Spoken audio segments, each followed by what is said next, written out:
Os irmãos podem abrir comigo Provérbios, capítulo 9, versículo 1.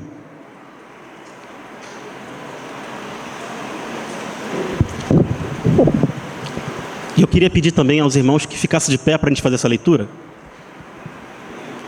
Não, fala como Sila, não pense que a gente é religioso. Mas vou falar algo para os irmãos que eu venho pensando ultimamente.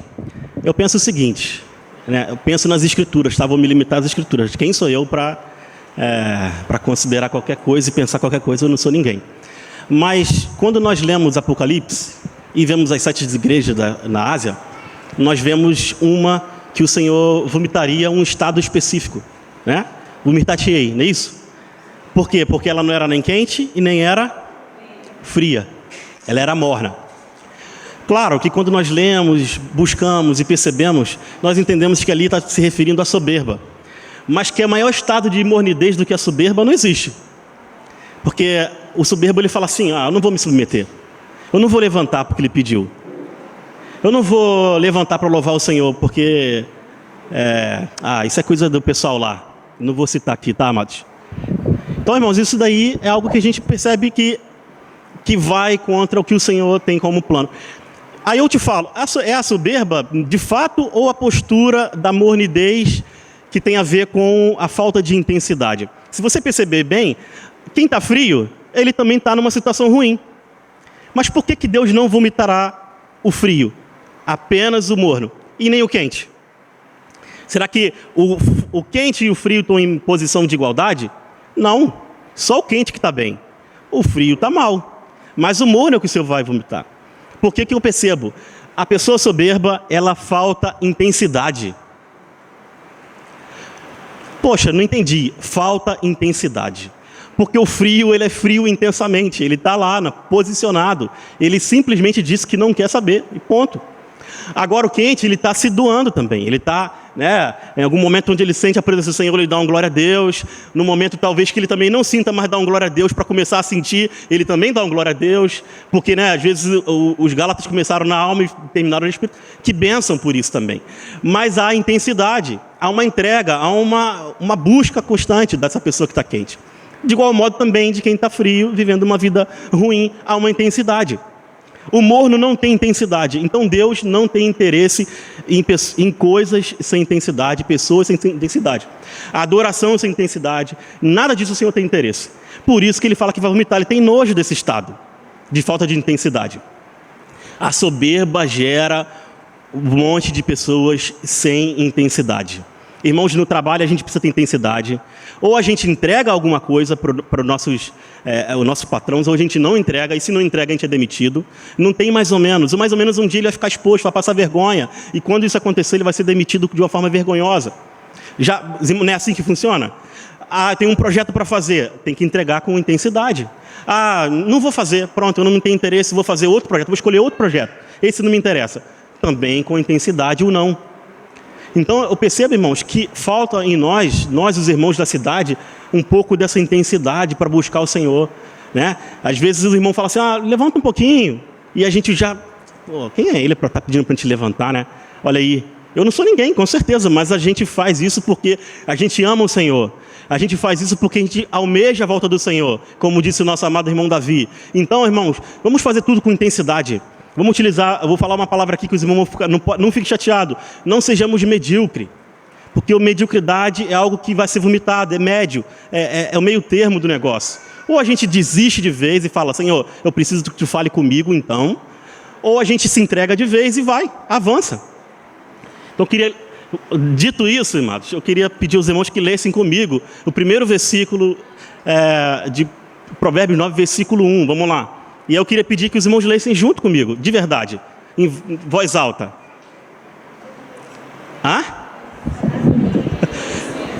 Vamos fazer junto, porque é o mesmo deslumbre que o Davi teve em relação à vinda do Senhor. É um coro, estamos aqui proclamando o Senhor nessa leitura, vamos fazer junto. Quando eu ler, os irmãos leem junto comigo. A sabedoria já edificou a sua casa e já ergueu as suas 7 colunas. Aleluia! Irmãos, podem sentar. Obrigado, irmãos, por ter vencido esse estado de mornidez nesse momento. Estamos vencendo, graças a Ti, graças ao Senhor, aliás. Os irmãos se importam se eu ler a Bíblia aqui? Porque a gente não tem aqui o que a gente chama de púlpito, né? Para apoiar a escritura e ficar... Né? Então, eu vou ler aqui no celular. Eu prometo para os irmãos que não vai ter notificação, eu desabilitei. Não vai ter internet, não vai ter WhatsApp, ninguém vai me ligar essa hora. Eu vou ficar 100% para os irmãos, tá bom, irmãos? Então, quando nós lemos a sabedoria já edificou a sua casa e já lavrou suas 7 colunas, nós remetemos ao fato de que existe alguns itens a ser exemplificado aí. A sabedoria. Quem é a sabedoria? Quem é a casa? Quais são as 7 colunas? Abre um leque de possibilidade de pensamento em relação a esse texto. É um texto que faz com que a gente pense a respeito.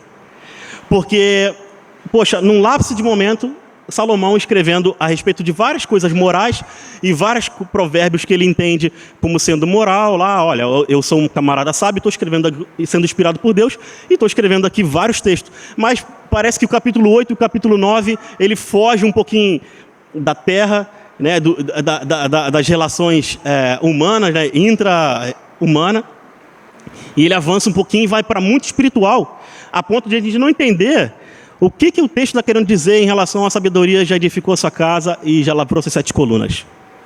É um versículo pequeno, mas a gente precisa ter alguns pontos específicos para poder entender. Primeiro, a sabedoria é Cristo, amém? Isso a gente sabe, a gente ouviu o Dino bastante, né? O Dino falou bastante, os irmãos entenderam bastante. Eu não vou gastar tempo querendo explicar isso para os irmãos, mas eu queria mostrar também um pano de fundo diferente em relação a isso daí. Quando nós lemos o capítulo 8 de Provérbios, os irmãos abrem comigo?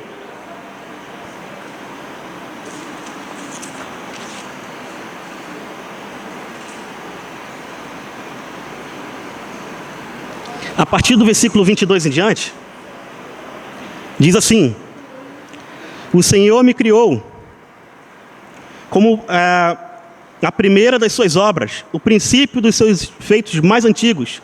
Fui constituído desde a eternidade, desde o princípio, antes da terra existir. Fui gerado antes que houvesse abismo, antes ainda que houvesse fonte cheia de águas. Então, nós identificamos no capítulo 8 mesmo quem é a sabedoria de Deus.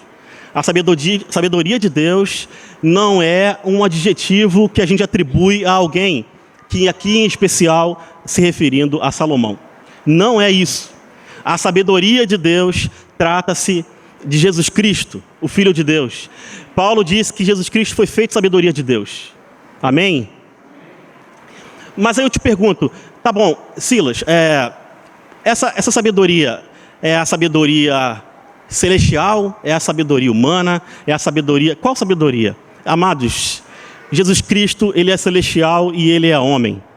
Não existe, no que se respeita à sabedoria de Deus, em Cristo Jesus, fazer uma diferenciação de uma coisa e outra. Porque ele é Deus e ele é homem. Amém?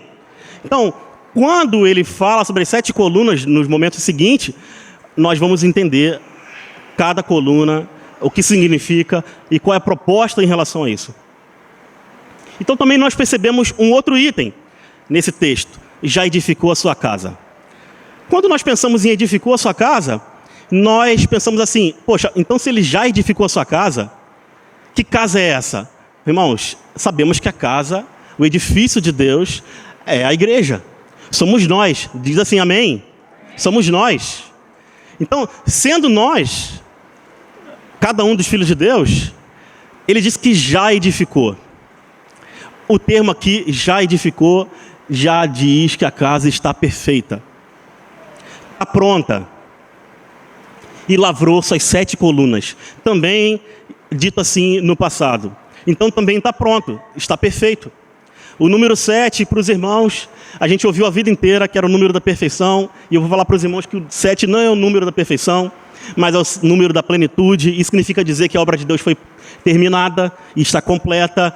Logo assim, posso dizer, né, como disse Jesus na cruz, tetelestai, ou seja, está consumado, nesse sentido que é perfeito, porque está pronta e está pronta de forma perfeita. Assim como também na Grécia Antiga, o pintor pintava uma obra muito bonita e falava assim, tetelestai. Então está consumado, está pronto, nesse sentido que é perfeito. Então as 7 colunas também estão prontas na obra de Deus, na casa de Deus, e foi lavrada com pedras. Aí eu pergunto para os irmãos, então está tudo pronto? Está tudo pronto. Mas eu não entendi, então, se está tudo pronto, qual seria, então, a métrica para os dias de hoje? Qual seria a usabilidade do dia de hoje? O que serviria de lição para nós? O que seria de uma luz de Deus para nós? O que seria uma direção de Deus para nós nesse sentido? Simples, irmãos. Porque uma coisa é Deus ter feito algo na eternidade passada, ou aliás, o fora das eternidades, porque esse Deus é um Deus atemporal, esse é um dos atributos de Deus, Deus não está preso ao tempo. O seu filho não é homem e Deus porque ele nasceu em um dado momento de Maria, não é. Embora tenha nascido dado o momento de Maria, senão nós não seríamos a semelhança de Deus, perfeito? Porque Deus é atemporal. Então, para Deus, tudo está pronto. Tudo está consumado, de fato. Jesus Cristo não disse estás consumado na cruz. Ele disse já na eternidade passada. Entendeu? Eis aí o Cordeiro de Deus que tira o pecado do mundo. Tira. Não tirou e nem tirará. Tira o pecado do mundo. Quando foi dito isso, ele não havia sido crucificado na cruz. Entendeu aqui a lógica? Então, o cerne da questão é que Jesus Cristo é o Filho de Deus, é Deus homem, desde antes da fundação do mundo, desde antes de qualquer coisa. Então também a igreja já está consumada em Deus. Amém? Nós já somos edificados em Deus, já estamos prontos em Deus. Então não tem lição para hoje. Não, irmãos, agora a parte que talvez não seja tão bom para nós. Mas nós não somos atemporal. Nós vivemos de forma linear, vivemos um segundo por vez, uma respiração por vez, um pensamento por vez, por mais rápido que seja. Um momento após o outro. E não conseguimos fazer um passo para trás, não é isso? Quantos aqui gostariam de ter feito um passo para trás na sua trajetória e mudado alguma coisa? Que fizesse melhor, ou que fizesse diferente? Óbvio, graças a Deus que a gente ainda pensa assim um pouco, porque a gente se arrepende. Graças a Deus por isso. Mas nós não temos essa chance. Nós só vamos para frente, só andamos para frente. Então, com base nisso, Deus, o Pai, deu o seu Filho Jesus Cristo, que morreu na cruz, que veio e falou assim, em João ele disse assim, vou para o Pai. Né? Aí deu aquele desespero nos discípulos. Caramba, a gente gosta tanto dele, a gente está tão afeiçoado com ele, a gente vive com ele tão intensamente por 3 anos aí, sofrendo junto com ele. Caramba, ele está dizendo que vai embora. As pessoas não entenderam que ele estava falando como Deus e não como um homem apenas. Vou para o Pai. Talvez o camarada pensou assim, olha, aos 12, ele vai partir e a gente vai ficar com essa sensação de solidão, porque a gente perdeu um amigo, um companheiro e tal, um mestre também, um senhor também, mas não tiveram a ideia de que ele estava se referindo a voltar para o Pai como Deus. Não tinham essa ideia ainda. Mas ele falou assim, mas vou preparar o lugar. Na casa do meu Pai há muitas moradas. Se não fosse assim, eu não teria dito. Eu vou preparar o lugar, nessa ordem. Quando ele fala isso, nós temos um gancho aqui das 7 colunas. Porque ele está falando assim, olha, eu vou preparar-vos lugar. Ele não está falando assim, eu vou preparar um lugar. A casa do meu Pai há muitas moradas. Quem são as moradas? Onde o Espírito Santo habita? Em cada um dos filhos de Deus. Então há muitas moradas. O edifício de Deus é feito com muitas moradas, que somos nós, onde o Espírito Santo habita. E ele prometeu que ia preparar a nós mesmos. Num processo de vida. Um processo de que eu falei de linearidade. Ou seja, no nosso tempo, cada um ao seu tempo. Cada um com a sua circunstância. Cada um com o que está passando em vida. Cada um com suas motivações. Cada um com a sua singularidade. O Senhor trabalharia na vida de cada um. O Senhor está trabalhando na vida de cada um. Graças ao Senhor por isso. Porque o Senhor está trabalhando. Na escola do Senhor não tem reprovado, ou tem? Tem reprovado, irmãos? Os irmãos pensam assim, mas pode ter alguém que vai para o GN aí. Mas não vai ser reprovado, é uma segunda chance. Então vamos falar assim com certeza da amém, porque eu vou falar, na casa de Deus não há reprovado. Amém. Então não tem reprovado. Graças a Deus por isso. Então o Senhor Jesus prometeu que nos ia preparar. Seria fácil? Não, mas Ele disse que já venceu e nos convidou a vencer também.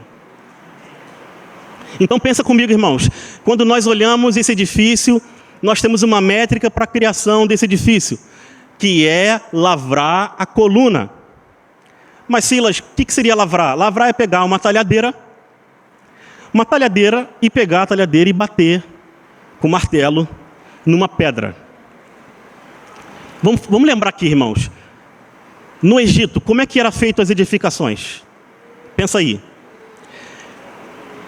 Os escravos, os judeus, e não os judeus também, ia lá, pegava água, lama, palha, estrume, amassava tudo e fazia um tijolo. No mundo, as construções são com desperdício de tempo, palha, com o pecado, com o pó da terra, o barro, com a podridão da humanidade, o estrume, com o pior de tudo. Não é isso? Mistura tudo, faz tudo e prepara um quadradinho lá e vai colando com argamassa que também tem barro também, e vai lá, vai colando. E aí faz vários monumentos no mundo. Mas na igreja, como é feito a construção? Como é o edifício de Deus? É com a talhadeira, pedra por pedra. Pedro falou, vós sois pedra viva. Vamos chegar lá, em pedra preciosa. E nota bem que quando ele fala aqui pedra viva, ele se refere ao fato de que você ainda não foi lapidado. Ainda não. Mas tem Deus. É de Deus. Amém? É um passo para ser preciosa. Perfeito? Aí o Senhor pega com seu penoso trabalho lá e lapidando a gente na circunstância da vida. Nota bem, irmãos, porque que o texto ele é muito alto, mas eu estou tentando trazer para o nosso dia a dia, para a vida da gente. Por quê? Porque quando você serve aos irmãos, serve à igreja, nós não servimos a um bloco. Nós não servimos à igreja. Porque dá a conotação de que a gente está servindo a uma organização, a um bloco. Eu não digo para o bloco, vai para a esquerda, vai para a direita. Não digo isso. A gente precisa edificar a vida dos irmãos. Então os assuntos são, embora é plural, vai culminar no plural, onde Deus vai reinar com Cristo em glória e com todos nós, mas ainda assim Ele trabalha na vida de cada um dos seus filhos. Ele nos conhece pelo nome, a nossa intimidade, os segredos mais profundos. Então, é inviável falar qualquer assunto, por maior que ele seja, não trazendo para a vida de cada um dos seus filhos. Porque senão eu estaria aqui com uma varinha batendo assim num monte de... Vai para a esquerda, vai para a direita, vai para a esquerda, um monte de gente. Não é isso.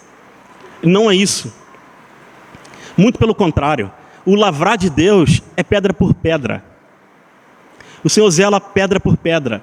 Não ache jamais que o Senhor esqueceu de você por algum instante. Por pior que seja a circunstância da vida, Ele está te lavrando. E Ele disse que já está pronto esse edifício. Entenda? Então Ele lavra aqui, ó, tá? O fulaninho, o ciclano, nas suas peculiaridades, nas suas particularidades, nas suas dores, nos seus traumas, em tudo. O Senhor está trabalhando em tudo em nós. Não tem negócio de molde, de modelo, de parecer que, eu tenho que parecer com aqueles irmãos, eles têm um padrão assim, né? Mas, irmãos, o Senhor sabe o teu interior, Ele sabe o que tu passa. Ele vai trabalhar a sua vida, singularmente. E Ele vai lapidando. Aí lapida. Engraçado que as casas feitas em Portugal, algumas delas as mais antigas, as pedras são postas da seguinte forma. Se os irmãos forem lá, os irmãos verão. Ele coloca a pedra e o peso da próxima pedra cola a pedra anterior. E o peso da outra, assim vai sendo. Aí você vê uma casa bonitona, grandona, com vários cômodos, tudo separadinho, tudo perfeito, mas não cai. Muito pelo contrário. Não tem argamassa para colar as pedras. Interessante. Na edificação da casa de Deus é a mesma forma. Quando o tabernáculo foi edificado pela primeira vez por Salomão, porque Davi foi impróprio para fazê-lo, porque as mãos dele estavam cheias de sangue. embora ele tenha separado todo o material para fazê-lo, mas o Senhor reprovou. Olha que coisa, né? E deu esse privilégio para Salomão. Então Salomão, que a gente está lendo aqui, né? Graças ao Senhor por isso, ele edificou, então ele está falando de algo que ele entendia também. Ele foi um grande engenheiro, um grande homem sábio. E então ele foi fazendo dessa forma, botando pedra por pedra. E o encaixe de uma pedra com a outra é o que dá sustentação para esse edifício tão grande. Nós somos inadequados para a comunhão, irmãos. Bota isso na cabeça dos irmãos. Nós somos inadequados para a comunhão. O que nos torna adequado para a comunhão? Cristo Jesus. Em dois momentos. No momento que você é salvo e é recebido no corpo, então a gente tem que se suportar. Cheio de carrapicho da vida, do mundo e das coisas, dos conceitos, cheio de achismo, tudo isso. Não um ou outro, todos nós, eu inclusive. E a gente é acolhido na casa de Deus, pelos irmãos, abraçado, envolvido. E aí somos tratados, e aí a vida vai passando, e o Senhor vai trabalhando, até sermos adequados para esse edifício. Aí nos tornamos mais viável para a comunhão, porque nós somos inadequados. Aqui é um treino, amados. Aqui é um treino. Não pense que aqui vai culminar. Não, um dia eu vou falar uma coisa e vai soar sempre bem. Não vai, amados, não vai. Sempre alguém vai achar alguma coisa do que você falou. Porque somos pessoas diferentes. Eu vou lidar com um fulaninho, e o fulaninho vai pensar que eu fui bem intencionado. Às vezes você foi bem intencionado, mas ele achou que foi mal intencionado. Todo esse tipo de coisa vai acontecer no seio da igreja, enquanto somos lapidados. O irmão falou aquele negócio ali que eu não concordo muito. Amém também. Faça como os irmãos de Bereia, leia junto, medite junto, considere junto. Talvez também seja expulso igual o Paulo também, que os de Bereia expulsaram da cidade lá, né, a pedrada e tudo mais. Mas, amados, a palavra de Deus tem que ter esse peso de nos corrigir em algum momento. Entende? Então, nós somos inadequados para tudo que é de Deus. Por isso que o Senhor prometeu, no capítulo 9, versículo 1, que a sabedoria já edificou sua casa e já lavrou suas 7 colunas. Então, dito isso, amados, vamos ver cada coluna e o que significa na vida de cada um de nós. E qual é o processo de Deus no sentido da edificação da igreja, mas edificação a priori dos santos. Porque não existe edificação da igreja sem edificação dos santos. Senão corremos o risco de ser uma organização. E não um organismo vivo, onde todos os filhos de Deus têm funcionalidade e funcionamento.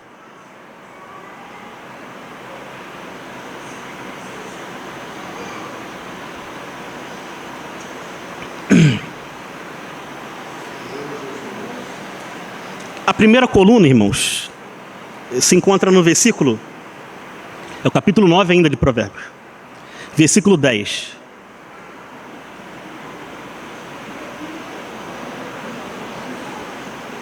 Que diz assim: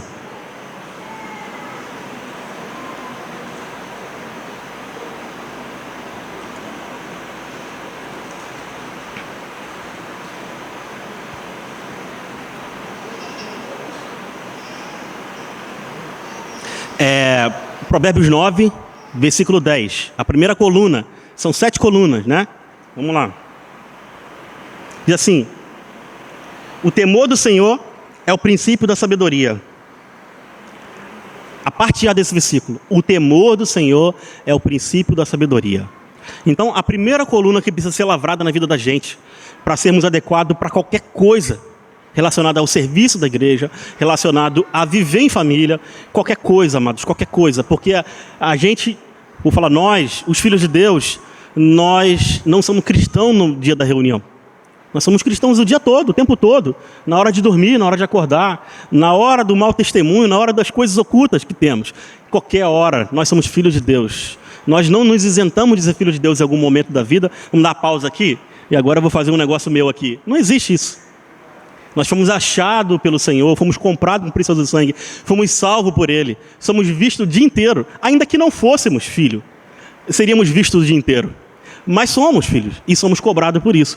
Então, a primeira coluna é o temor do Senhor, é o princípio da sabedoria, sem o qual não podemos ir adiante.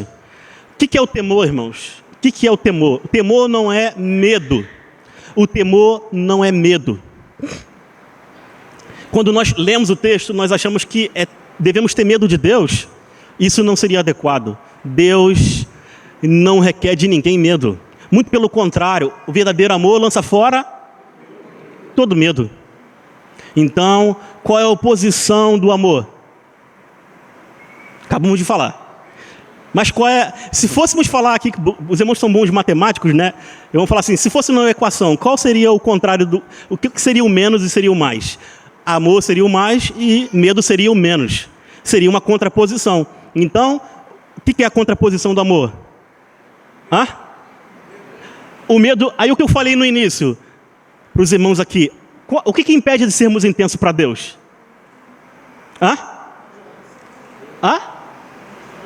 O medo. Entendeu aí? O que nos impede de termos intensidade em Deus? Em ler as Escrituras, em orar, em praticar as Escrituras, de ir às reuniões de forma periódica, ter comprometimento, chegar no horário, tudo. O que impede? O medo. São diversos os medos que temos. Tem pessoas que têm medo de falar em público. Tem pessoas que têm medo, de ficar exposto e alguém saber como ele de fato é e ficar sem graça.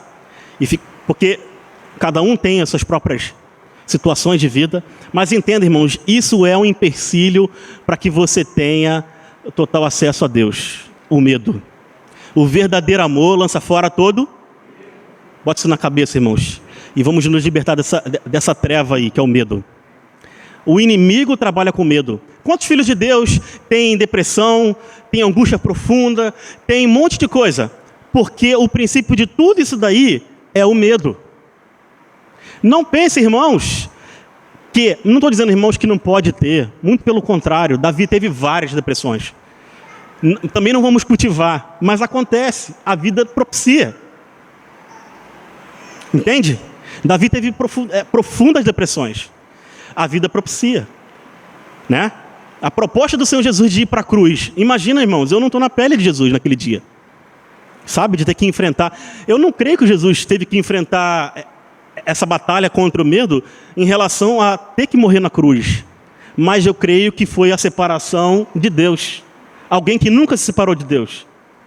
O medo de um lapso de momento separar de Deus. Imagina.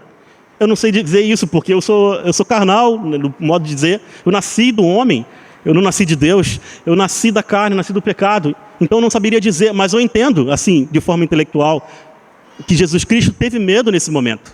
E não de morrer da forma mais bizarra que foi a morte dele, né? Mas de se separar de Deus por um instante. Então o medo é uma oposição de Deus muito grande. E que Satanás trabalha muito. Quando Paulo fala da armadura de Deus, ele cita tais questões que a gente vai abranger daqui para frente. Então o temor do Senhor não é medo. O temor aqui na palavra hebraica é reverência. Reverência. Nós precisamos de reverência para a submissão. Nós precisamos de reverência para a obediência. Nós precisamos de reverência para entender as nossas limitações. Então, o temor, ele é basicamente aquele alerta que aponta quando estamos numa situação de risco. Né? Quando a gente é adolescente, tem aquele amigo que por assim dizer, minha adolescência já passou para mais de 20 anos, tá, amado? Só para informar os irmãos. Mas eu lembro como era. Então, alguém fala assim, olha, vamos fazer um negócio aqui? Aí, o Senhor toca o seu coração e aí fala assim, acho que isso aí vai dar ruim. O que tem? Tem nada a ver. Sabe? Para os jovens. Mas aí, o Senhor precisa lavrar essa coluna em você, irmãos. Para que você tenha esse limite. Para que você não vá para qualquer lugar. Não faça qualquer coisa. Porque nós fomos comprados com precioso sangue. Nós fomos comprados para honrar o Senhor. Para dar bom testemunho. Para ser luz e sal. Tem gente que gosta de dizer luz e sal debaixo da mesa. Disse Jesus, não deve ser debaixo da mesa. Deve ser no alto do monte. Amém, irmãos? Não debaixo da mesa. Lá em cima. Se você descobrir que você é cristão, rapaz, você vai apagar até a luz. Cristão 007. Irmãos, nós somos cristãos o dia inteiro.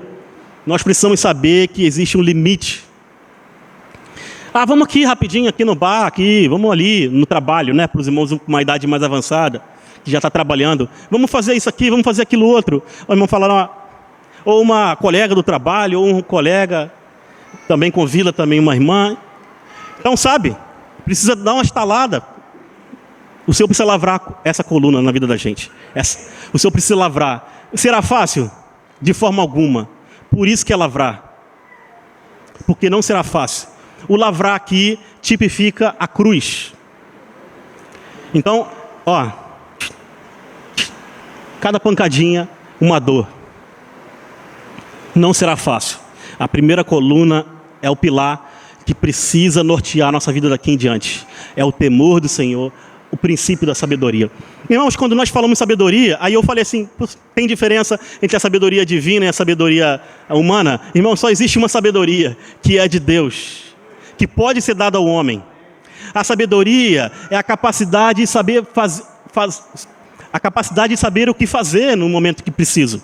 Isso é sabedoria. Então, quando você tem temor, você sabe que você não pode fazer aquilo e aquilo outro. O Senhor Jesus, quando o homem, ele cresceu em sabedoria ou ele já nasceu sábio porque era filho de Deus? Fala pra gente aí, Dudu, bem alto.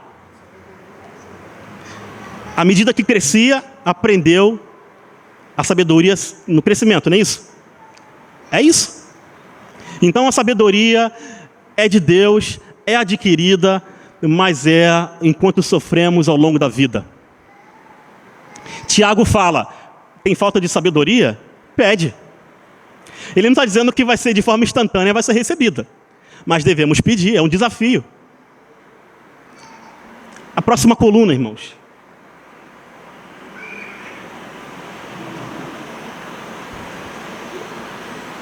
A segunda coluna é o conhecimento.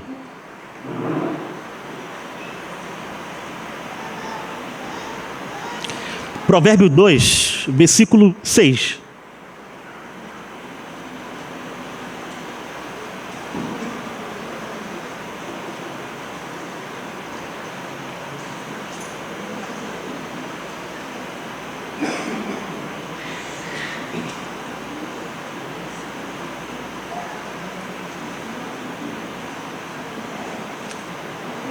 Achamos?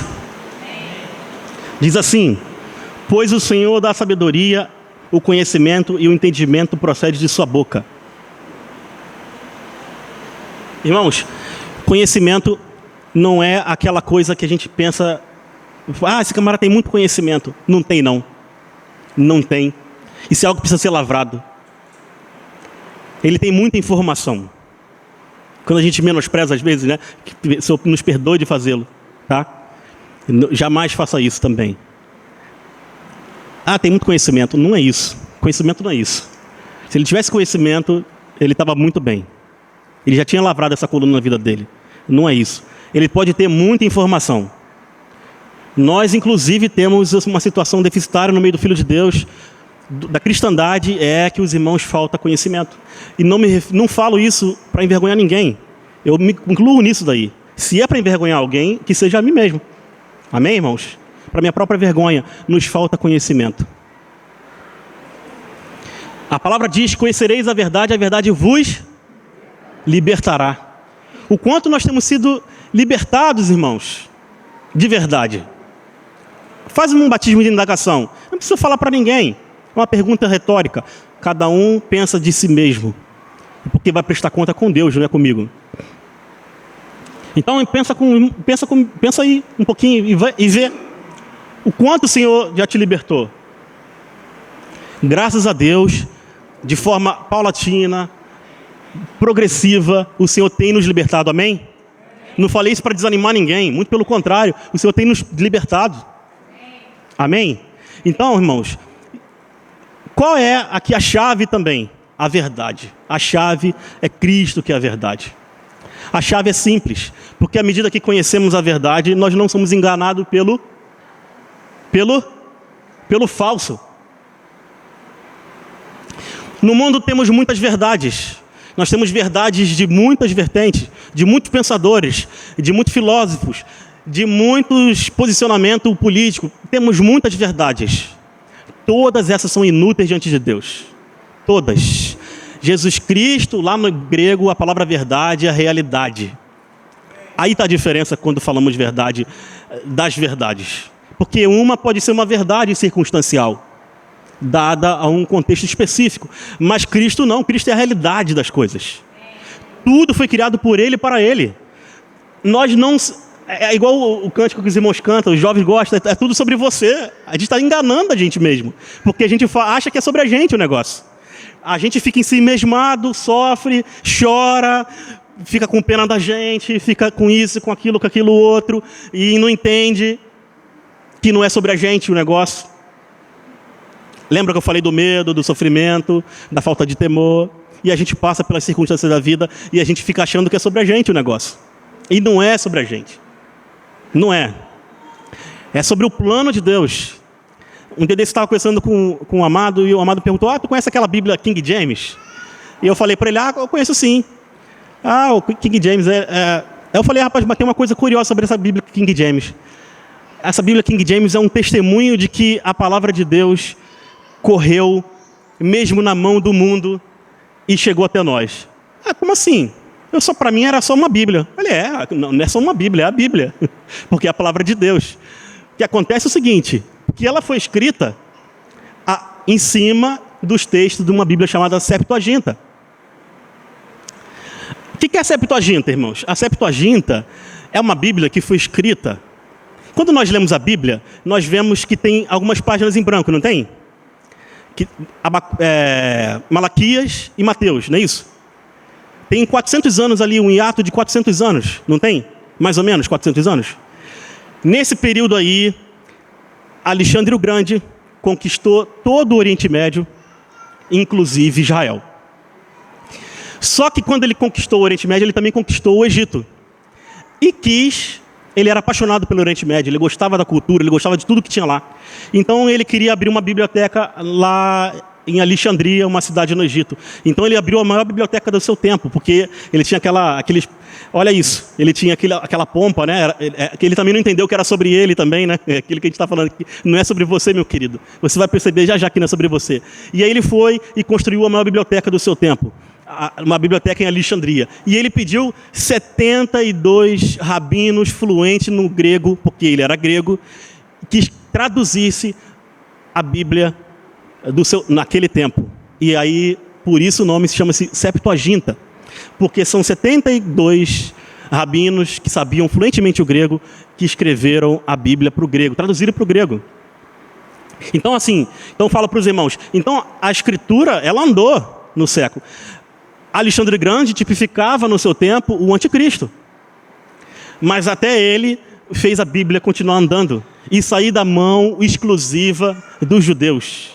E veio até nós. Aí depois o rei James, né, King James, o rei James foi lá e falou assim para um dos discípulos de Lutero: olha, você podia traduzir para mim a Bíblia, mas eu queria a Bíblia mais próxima do grego, porque a do Lutero era uma tradução da Vulgata Latina. Vulgata Latina, para os irmãos, o nome já diz, vulgar. Era do latim vulgar, o latim falado pelo povo. Não era o latim culto. Não é isso? Então, ele escreveu lá, ele traduziu da Vulgata Latina e escreveu lá em alemão. Perfeito. Primeira tradução. Muito bom, um avanço de Deus também. Mais um avanço de Deus em relação à palavra. Graças a Deus. Mas o rei James queria uma tradução mais exata. E aí ele pegou a Septuaginta e traduziu. Então, nota bem, irmãos. Olha o curso da palavra de Deus. Então, assim, o Espírito Santo está andando. Não tem um negócio de que o Senhor não está fazendo. Não existe isso. Emocionalmente, a gente acha que o Senhor não está fazendo quando olhamos as circunstâncias.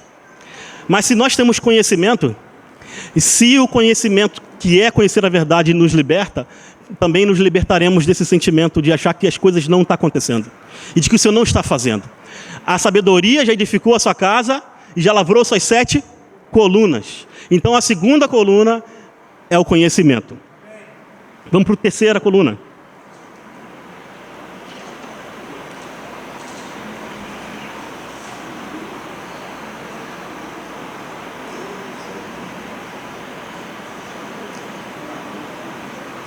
Provérbios 8, versículo 12.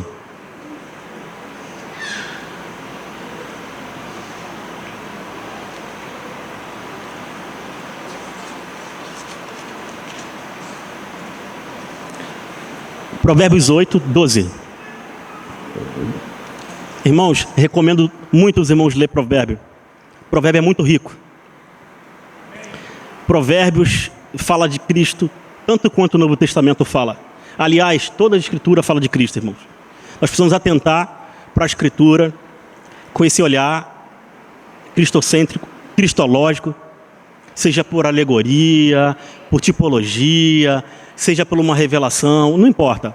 Mas aqui está a revelação de Deus, que é Cristo Jesus. Amém, irmãos? E no versículo 12 diz: eu, a sabedoria, 8:12, perdão.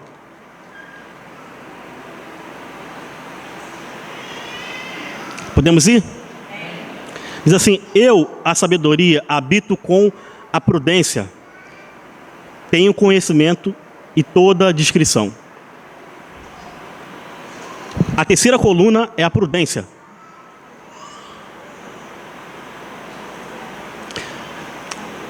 Olha, pensa da seguinte forma, irmãos. Nós temos o Espírito Santo habitando em nós, amém? O Espírito Santo habita em nós, amém? Acho que só o Sasha que concordou com isso, não, né? Amém. Então o Espírito Santo habita em nós. A palavra, ela não habita em nós. Aliás, a palavra não vem apenas por meio do conhecimento, do texto, da informação. A palavra habita em nós. Se o Espírito Santo habita em nós, o Senhor Jesus Cristo habita em? O Espírito... Em nós. Então a palavra habita em nós. Perfeito? Então, irmãos, todas as vezes que o Senhor te colocar em circunstâncias específicas da vida, e você precisa entender que a prudência, ela seria aí um parceiro da sabedoria nesse sentido. Por quê? Todas as vezes que você... Olha, eu cheguei aqui, eu estou aqui numa situação, aí alguém falou algo, eu preciso pensar algumas vezes antes de responder, e aí eu penso assim, poxa, peraí, se eu falar isso ou se eu falar aquilo, isso é um pouco de prudência, é dar um freio. Quem é capaz de dar um freio aqui? Diz amém.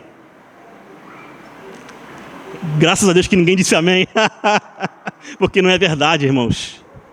Em algum momento a gente não tem freio. Então, irmãos, nós precisamos desse freio que é a prudência. Tiago fala que a língua é capaz de tacar fogo numa floresta. Amém, irmãos? Isso não é verdade? Qual o membro mais perigoso da gente? A língua. Entende? Então, a prudência é um freio. Salmos 32 diz: não sejas como o cavalo nem a mula, que sem entendimento precisa de cabrestos e freio. Quantos de filhos de Deus aqui quer ter freio para ser mais sábio no dia a dia da sua vida? Todos nós queremos. Então essa é a outra coluna a ser lavrada na vida da gente. Precisamos ter essa coluna lavrada. Às vezes, eu falei um negócio aqui sobre a intensidade. Amados, a intensidade não é ser impulsivo, é outra coisa. Conseguimos ser intensos sem ser impulsivo. Mas o Senhor está trabalhando na vida da gente. Amém, irmãos? Essa é uma que o Senhor, na minha vida, precisa trabalhar fortemente. Para que a gente pense muito antes de falar, que a gente segure bastante, né? Porque o Senhor recomenda que até que iremos, mas não pequemos, né? Então é necessário, irmãos, ter esse freio na vida da gente. Aí o irmão fala assim, poxa, mas você não está falando nada sobre a edificação da igreja, que Cristo fez isso. Irmãos, a edificação da igreja são os santos. Edificar a vida dos santos é edificar a igreja. Sabe quando e onde os grandes homens de Deus falharam? Foi quando eles começaram a edificar um bloco. A gente falha. Porque eu preciso ter esse contato direto com os irmãos. Amar os irmãos diretamente. Poder aqui, depois que terminar aqui, alguém quiser me fazer uma pergunta, poder responder. Sentar e conversar com o irmão. É estranho, né? O irmão acabou de falar aqui, fica ali numa mesa separada, um negócio estranho, né? Não sou estranho pra gente isso? Então, nós somos dos santos. Somos benefício dos santos. Todos os santos são benefícios dos santos. Nós temos que desfrutar dos irmãos. Não é isso? Eu posso sentar com os irmãos. Eu não sou intocável. Eu sou tímido, mas não intocável. Qualquer irmão que quiser falar qualquer coisa comigo, fica à vontade. Né? Às vezes uma ralhação, né? Puxar minha orelha, talvez eu não tenha o freio da prudência naquele momento, mas os irmãos também me suportem. Amém, irmãos? Então, o Senhor está trabalhando isso em nós. Amém? A outra coluna, a quarta coluna, essa caminha muito com a prudência. Né? Eu tenho visto um movimento grande de irmãos falando sobre esse assunto, inclusive. Muito bom poder corroborar um pouco com os irmãos. A quarta coluna é o conselho. Não é isso? Vamos lá, Provérbios 8.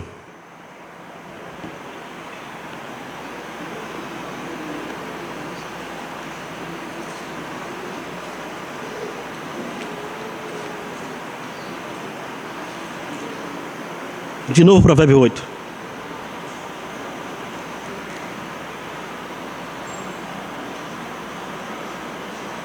(14) 8:14.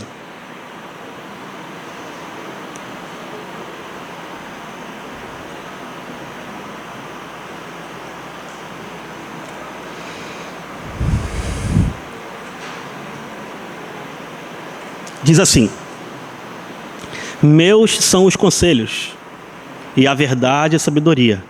Eu sou o entendimento, minha é a força. Amém? Glórias a Deus pelos conselhos, né, irmãos? Irmãos, note bem. O que eu vou falar aqui eu não sou contra o conselho. Muito pelo contrário. As Escrituras é favorável ao conselho. O que eu vou falar é o seguinte, vou falar aqui de duas formas. Primeiro, a gente precisa ser lavrado para conseguir ouvir conselho, porque nós somos de dura servir. Nós não gostamos de ouvir conselho. Alguém diz que gosta de ouvir conselho aqui? Vou te falar uma outra coisa aqui. Ou ele é inseguro, aí medo, tá? Ou ele é seguro demais, medo de novo. Porque Satanás trabalha de duas formas. Ele trabalha nos sentimentos baixos, de timidez, medo, tudo isso daí, e também na soberba. No excesso de confiança, né? É isso? Porque os que confiam no Senhor são como os montes de Sião, que não se abalam, mas permanecem para sempre. Mas o que confia no homem é maldito. E o que tem medo? Esse daí lançou o amor. Ao contrário do que o amor lança fora. Esse lançou o amor. Desprezou a Deus. Então, amados, pensa comigo. Nós não gostamos de ouvir conselho. Se falar que gosta, não é verdade. Nós estamos sendo lapidados nesse sentido. Mas vou colocar uns contrapontos aqui em relação a isso. Primeiro ponto é o seguinte. Para os irmãos que servem, que já têm alguma notoriedade no seu serviço, né, e que já acaba sendo alvo de solicitações de conselho, né, de alguma forma. Eu digo para os irmãos ter mais critério no sentido da prudência. Segurar um pouquinho. Dê conselho, claro, dê conselho. Mas ora ao Senhor. Porque, às vezes, alguns irmãos vão cegamente. E aí, nós somos responsabilizados porque interferimos em algo. Entende? Nós somos co-participantes daquilo. Esse é o primeiro conselho que eu dou. O segundo conselho, irmãos, é que, de tudo que eu já falei, se você não gerou temor, se você não gerou as outras colunas, você não é adequado para poder viver uma vida de conselho e de submissão. E se você não é adequado, irmãos, ainda que o irmão te dê um conselho de Deus, você não vai acatar. Entende? Então eu te dou um outro pano de fundo. Irmãos, aqui não está a questão de se você errar, você é descartado para sempre. Muito pelo contrário. Lembra que eu falei que na escola de Deus ninguém é reprovado? Muito pelo contrário. Todas as coisas cooperam juntamente para o bem daqueles que amam a Deus segundo o seu propósito. Amém? Então errar também faz parte desse processo de aprendizado. Do lavrar da coluna. Então, mas vamos lá. Mas, irmãos, não é sábio você errar tendo tido um conselho de Deus, dos irmãos que cuidam de você. Concorda comigo? Não é muito sábio isso. Porque a sabedoria anda com a prudência e o conselho. Não é sábio. Então, irmãos, nós precisamos ter um espírito de submissão nesse sentido, para ouvir bons conselhos, pesar sobre os conselhos, orar sobre os conselhos. Ainda não sentiu paz? Ora mais um pouco. Não faça nada, até que tenha uma clareza do que for fazer. Vamos acertar sempre? Depois dessa ministração? Não. Vamos errar muito. Queremos acertar sempre. É uma vaidade também. Acertar sempre é uma vaidade.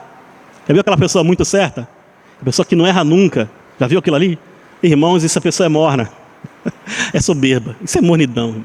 Porque o trajeto da vida cristã nos leva a erros e acertos. Isso faz parte do lavrar das colunas. Por isso que dói, irmãos. A cruz opera nisso. Se o camarada não se permite... Você lembra aqui de Ezequiel 37? Perdão. 37...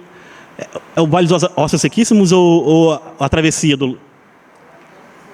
Acho que é 33 ossos secos. Olha isso, a gente consultando aqui na hora da ministração. Enfim, de qualquer forma, o Senhor tinha aconselhado a Ezequiel que mergulhasse os pés. Os irmãos que estudiosos aí, ossos secos? É o 37 ou o 33? A travessia, o 37. Então estou certo, então. Perfeito. Fugiu aqui da memória. Então, o Senhor convidou... Olha aqui a intensidade. Olha, irmãos, a intensidade de novo aqui. O Senhor aconselhou que Ezequiel fizesse o quê? Colocasse os pés até onde? Não, o Senhor aconselhou que ele entrasse na água. Entrasse na água. Mas passo a passo ele fez o quê? Com medo, inseguro. Lembra do medo que eu falei aqui? Inseguro. Colocou apenas um pouquinho dos pés. E aí foi, sucessivamente, até estar aqui. E aqui ele perdeu o controle da vida dele. Quem tinha o controle da vida dele era quem? Deus. É claro, irmãos, que o trabalhar de Deus na vida da gente é paulatino. A gente não vai achar que o irmão, porque não ouviu o teu conselho naquele momento, que ele não vai ouvir nunca o seu conselho. Não é isso. E nem vai achar também que vou sair daqui já correndo intensamente, porque o Silas falou para eu ser intenso, botei uma pilha Duracell e agora vou ouvir tudo que tem para me dizer a respeito de todas as coisas, vou mudar tudo, agora vai dar tudo certo. Não, irmãos, também não é uma fórmula simples. Nós estamos sendo trabalhados. Amém? A outra coluna. Estamos na quinta, na quarta? Qual, irmãos? Quinta. Que bom.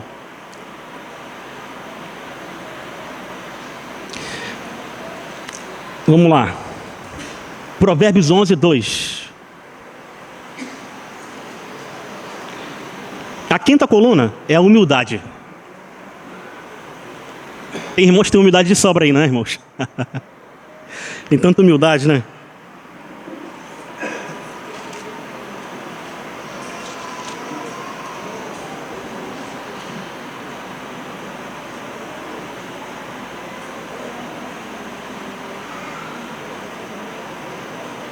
Onze, 2.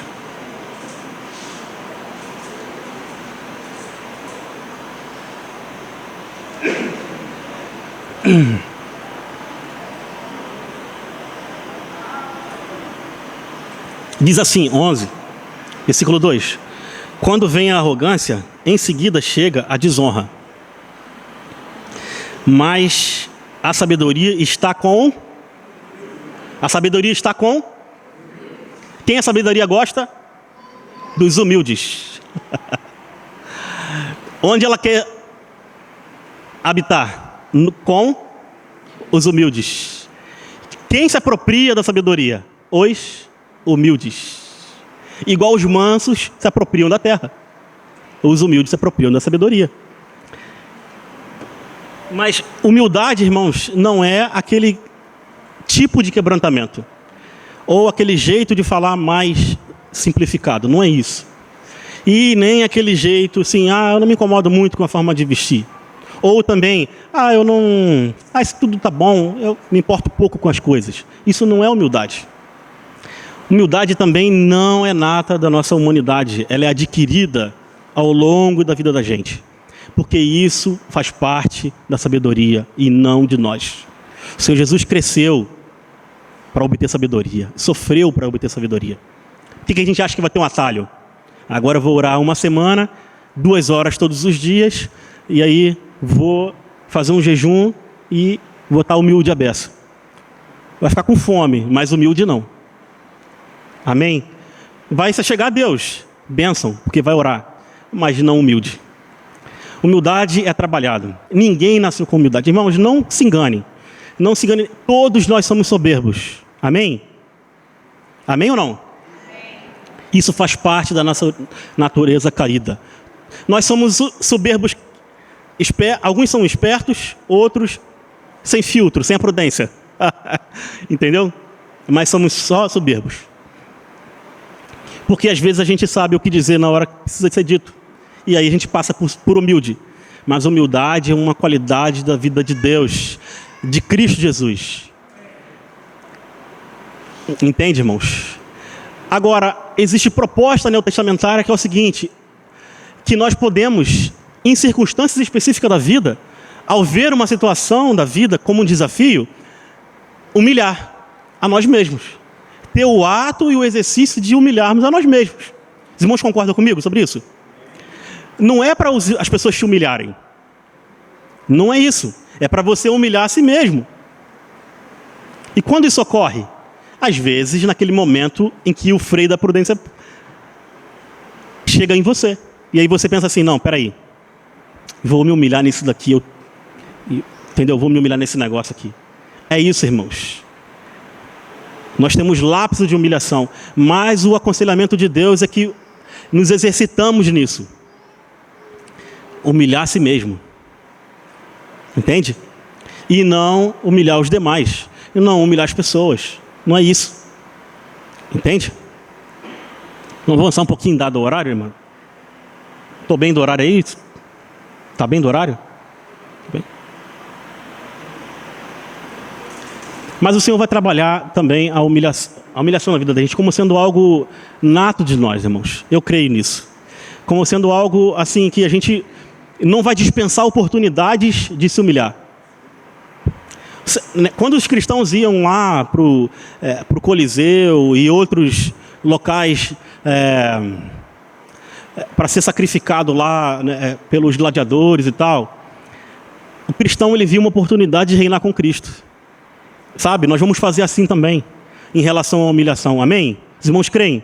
Não, o irmão vai falar, vi uma oportunidade que ele rejeitou, mas eu vou abraçar essa oportunidade aqui. O irmão rejeitou, mas eu vou abraçar essa oportunidade. Entende? Eu tenho um relato histórico, né, não vou citar datas, não vou citar nada, eu vou apenas fazer a citação da história, em que o povo de Deus estava indo para ser sacrificado no Coliseu. E naquele momento teve o filho de Deus, que rejeitou. Falou, não, eu não quero, tal. Como se ele não fosse sacrificado. Todos os outros estavam indo como ovelha muda ao matadouro. Todos enxergaram a oportunidade de reinar com Cristo. Esse foi o único que não quis. Um dos centuriões que estavam por lá viu uma coroa na cabeça daquele homem. Olha isso, interessante. O que ele fez? Ele falou, não, então eu quero morrer no lugar desse camarada aí. Quero ser morto no lugar dele. Eu aceito o Jesus deles aí, eu aceito. Que coisa poderosa, né, irmãos? Que coisa... Então nós vamos ver oportunidades e vamos abraçar essa oportunidade, irmãos, de humilharmos a nós mesmos. A 6ª coluna. A disciplina. Provérbios 29:15.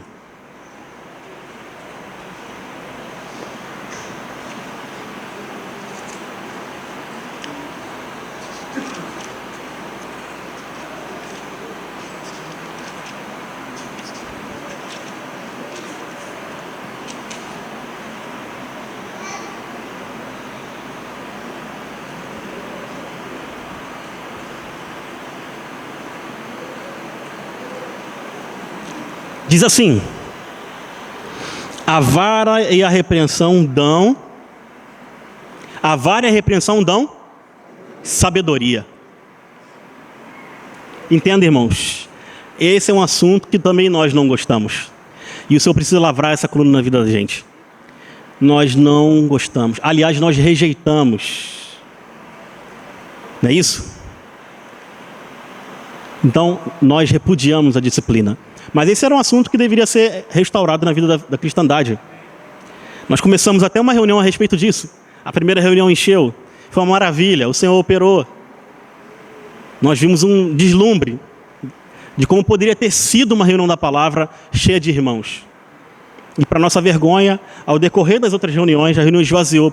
Talvez porque se eu tivesse mudado o assunto para falar de bênçãos, mas era sobre disciplina. É um assunto rejeitado pelo Filho de Deus. Você vai de norte a sul do país.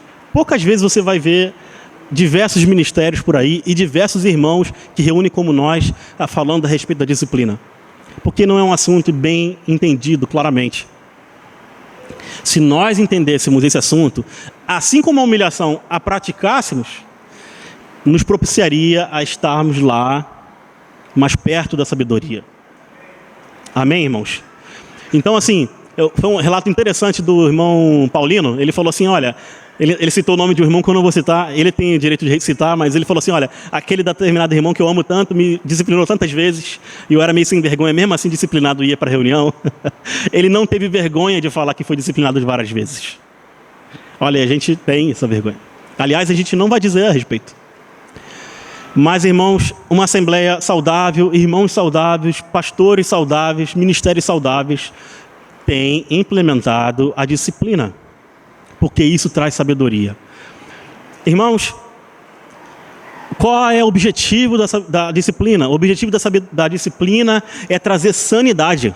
É isso que significa a palavra no grego. Trazer sanidade. Qual é o oposto de sanidade? Loucura. Quem rejeita repreensão é louco. Paulo chamou os Gálatas de insensato Gálatas. O que significa insensato? Louco. Paulo tinha esse direito de chamar os irmãos de louco? Tinha. A disciplina operando. Ele tinha posição para isso. Está entendendo? Porque eles começaram bem na graça e foram praticar o judaísmo. E não foi isso que Paulo ensinou. Então Paulo, insensato Gálatas. Disciplina. Irmãos, quem é disciplinado? Só quem erra e sabe que errou? Ou todo mundo? Todo mundo. Provérbios também diz, há disciplina por ignorante, há disciplina para o sábio. Então, irmãos, isso é um bom princípio.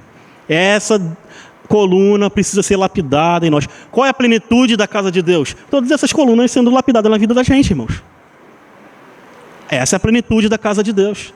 Imagina um cenário onde o próprio Davi aqui me fez pensar um pouco. O Davi Cesário. Não, o outro Davi, o Davi Cesário. Ele falou assim, olha, imagina a gente lá naquele dia, com os irmãos todos juntos. Irmãos, esse cenário é o cenário de colunas lavradas.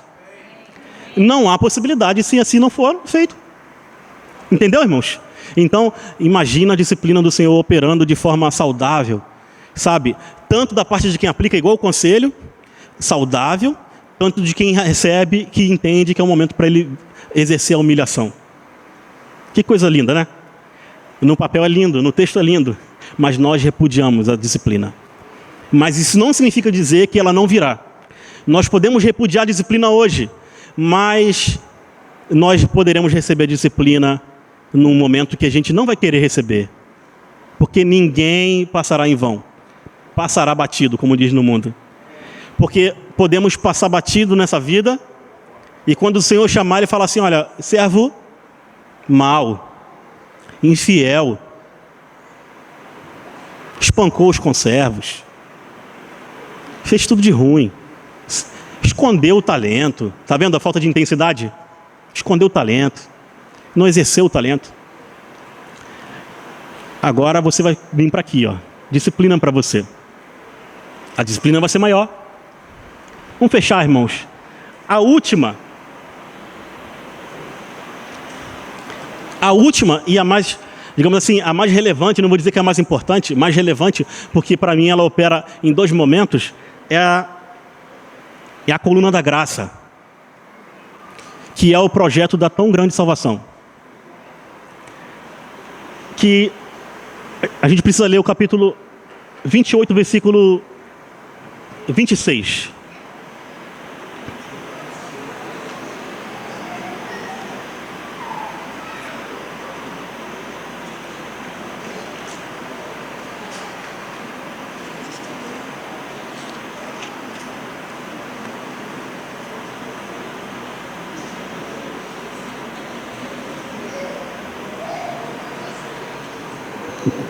Diz assim, 28 e 26. Prometo, irmãos, vai dando um momento que a gente vai ficando ou com o corpo relaxado ou um pouco inquieto. Mas eu prometo, irmãos, que a gente vai terminar já. Amém, irmãos? Vamos continuar interativo na ministração. Porque a ministração não é só de quem fala, a ministração também é dos irmãos. Os irmãos precisam estar com o coração aberto.